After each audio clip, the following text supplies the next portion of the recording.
more that you can lean into your own personal discomfort, say what needs to be said in a non-offensive way, the more you make the world a better place.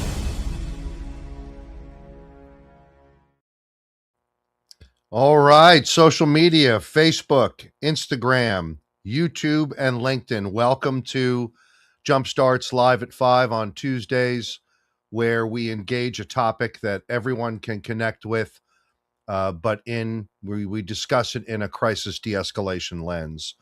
And I'm excited to talk about this one because for whatever reason, there seems to be a lot of no's going around on social media and in the news, and people reacting and animating themselves, and no's are all over the place. And I think it's a very meaningful discussion. Before I get into it, I just want to talk about a couple of things that are kind of exciting. This week, Thursday at 9 a.m. Pacific Standard Time, I'll be meeting with the great Dr. Martina Pesek, where we will be diving into managing emotions when the negotiation is personal. Dr. Pesek is an extremely well-known psychologist in Europe who is a subject matter expert on this topic in relationship to the sales and marketing sector. And she has a lot of meaningful things to say. I learned about her work through Gary Nesner, and I'm very excited to bring this discussion to you on Thursday morning. And then I'm super excited that our next De-Escalation Station podcast live with Tony Blauer and me is going to occur on Thursday at 3 p.m. Pacific Standard Time. And we are going to interview the great Andy McDonnell from Studio 3 in Great Britain. Dr. McDonnell is the founder of the low arousal method, which is a widely used approach around the earth in supporting people who live on the autistic spectrum. And he is also, what he doesn't really talk about, and he will be on this podcast, is that he's a 5th or 6th Dan in jiu-jitsu, and that his experience as a martial artist has absolutely informed the low arousal approach. He also published the definitive literature review on how the legacy trainings, let's say, in crisis de-escalation that feature psychomotor skill development don't work. So I'm really excited to share that discussion with you on Thursday. But let's dive into no. When people say no, I have some core ideas that I generally speak to when talking about this, and I'm going to do that now. First, I'd like to say that no is another way of describing a denial of request. No generally follows some kind of request, whether expressly stated or implied, where no is an answer. We identified in direct observational coding research long ago that the denial of request, no, is a condition among 3 that precede assaultive behavior more than any other. Let me say that again. It's been coded through direct observational research of people who are victims of assault that no precedes getting punched in the face more than most other conditions. There are 2 others. We refer to them as the activity demand, which is getting someone to do something that they don't want to do, and the limit set, getting someone to stop doing something that they want to keep doing. No is another way of expressing the denial of request. One word. And we hear it a lot. Why is it worth mentioning this? Well, if no is a condition that precedes assaultive behavior more than any other, would it be reasonable to consider other ways of denying a request that reduced risk? Sadly, there are a lot of people engaged in community right now, people from the public safety sector clashing with people who are exercising or are there on the basis of exercising their First Amendment right, and there's a lot of conflict. Let's just describe it that way. There's a lot of denials of request going on. People wanting to be heard being met with no. People wanting movement being met with no. People wanting to create some kind of safety, in some cases being met with no. There's a lot of no going around. So the first key idea we'd like you to remember is that the denial of request is a high-risk condition. We know this through the empirical data. What's the next core idea we would want you to remember? We know through other research that violating an expectation or blocking a goal of a human being is a formative or generative condition for anger. Let's say that again.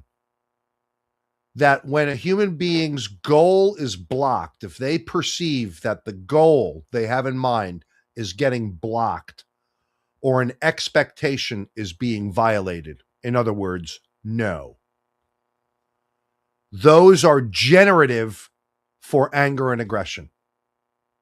We know this through research with monkeys. So, no seems to very often naturally generate ill feeling, negative emotion, discomfort in other human beings. Can we agree on that? Most of the time, generally speaking, no precedes emotional arousal, limbic system activity, for the reasons I just described, a feeling of being unsettled or uncomfortable, minimally. All right.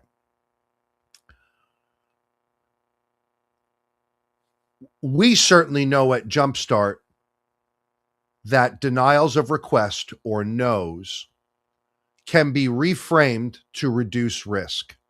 And there are some technical ways that we do that. If a request needs to be denied, using our method, we always validate the request, even if we know ahead of time the answer is no.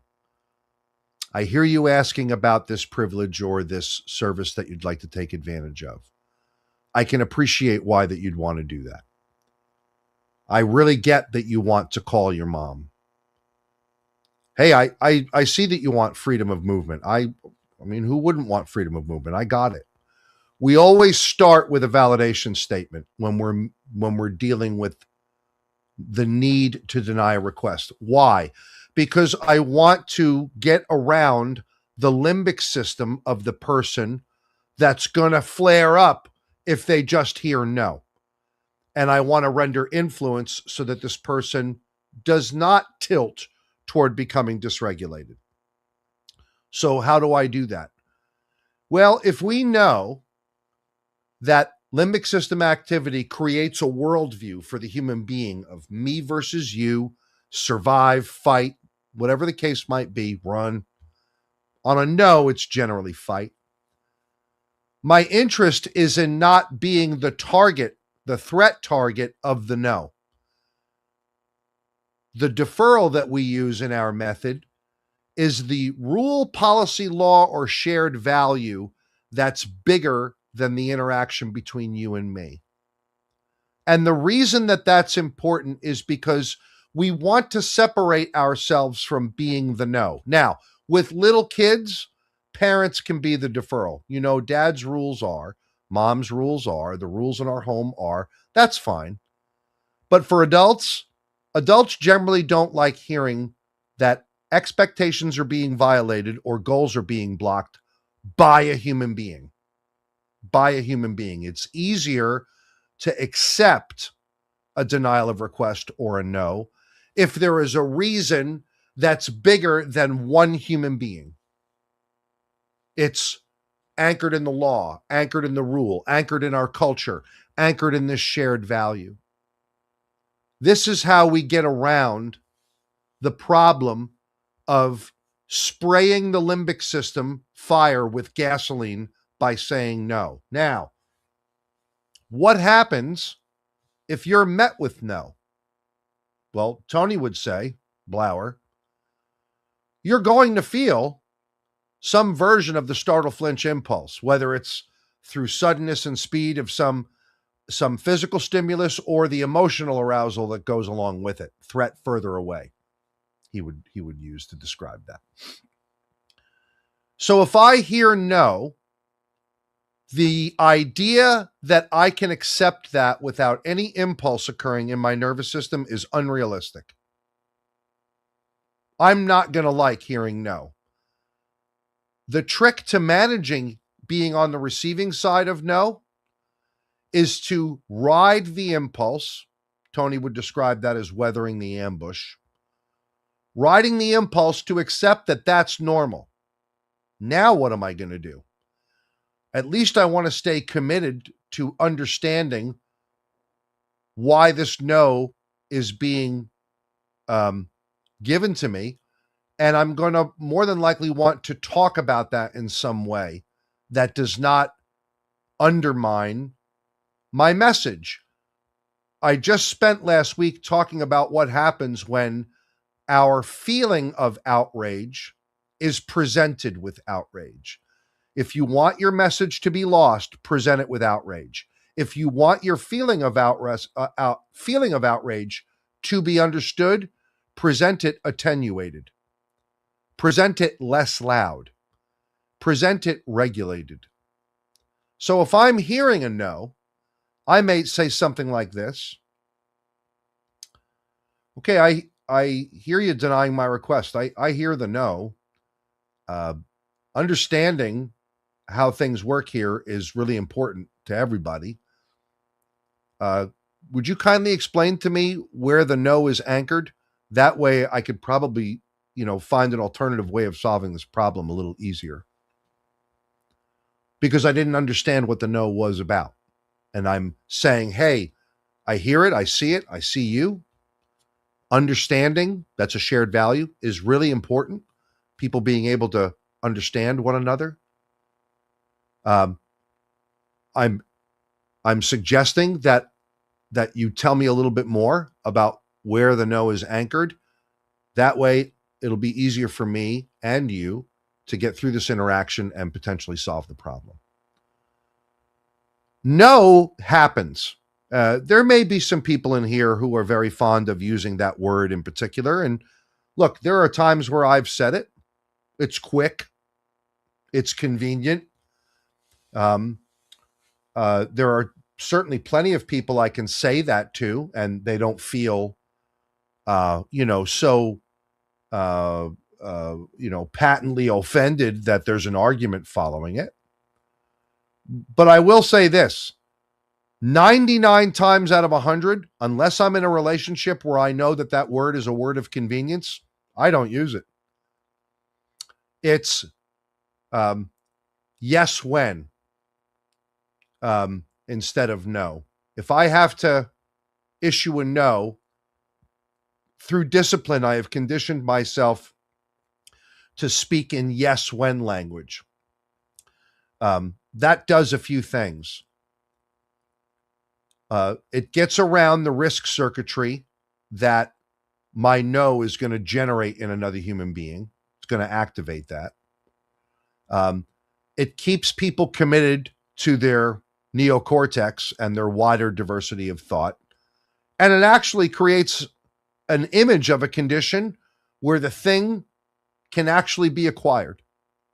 The thing can be gotten to, where a no wouldn't exist. What are some examples of that? Child says, hey, Dad, can I have some ice cream? Yes, as soon as you finish your homework. Dad, can I borrow the keys to the car? You bet. As soon as you get a license, we'll be able to do that. Now, you can also be funny with this and sarcastic. I'm not encouraging it. But the yes, when method of answering questions always provides a human being an image of what they have to do to get to the thing so that your no is actually something that is constructive.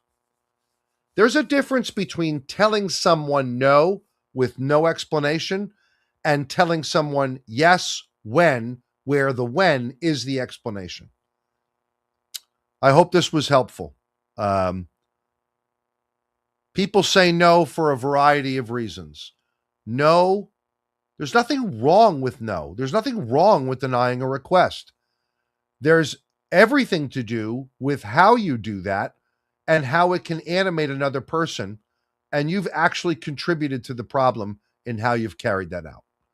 So the recommendations for us are, from us at Jumpstart, are, number one, consider and remember that a denial of request, a no, is a condition that precedes assault more than any other, along with activity demands and limit sets. Number two, any set of conditions where someone perceives that a goal is being blocked, in other words, no, or an expectation is being violated, in other words, no, that is a precedent to anger almost all the time.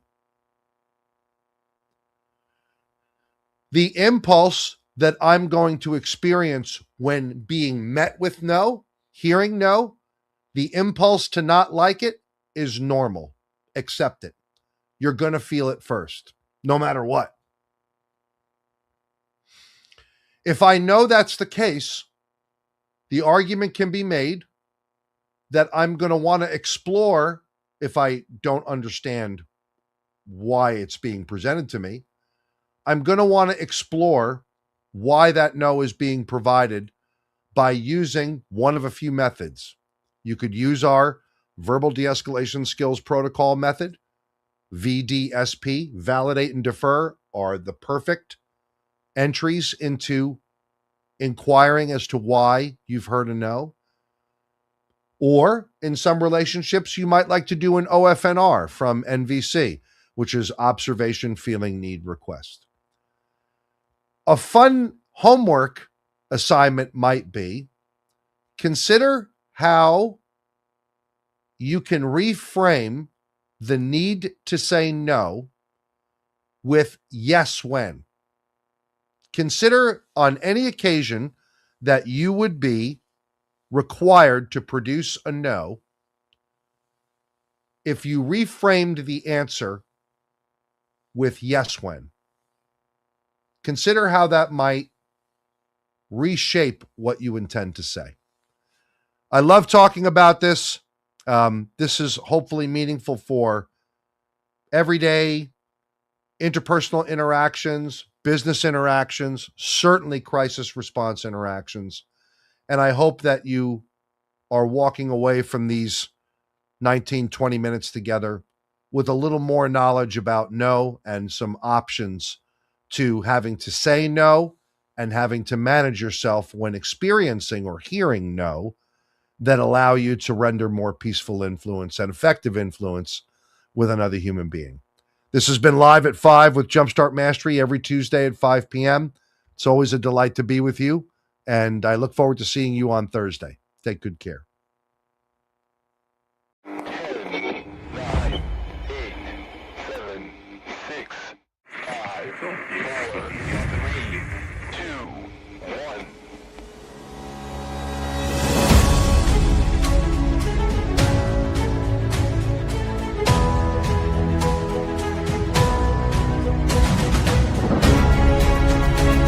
More that you can lean into your own personal discomfort, say what needs to be said in a non-offensive way, the more you make the world a better place.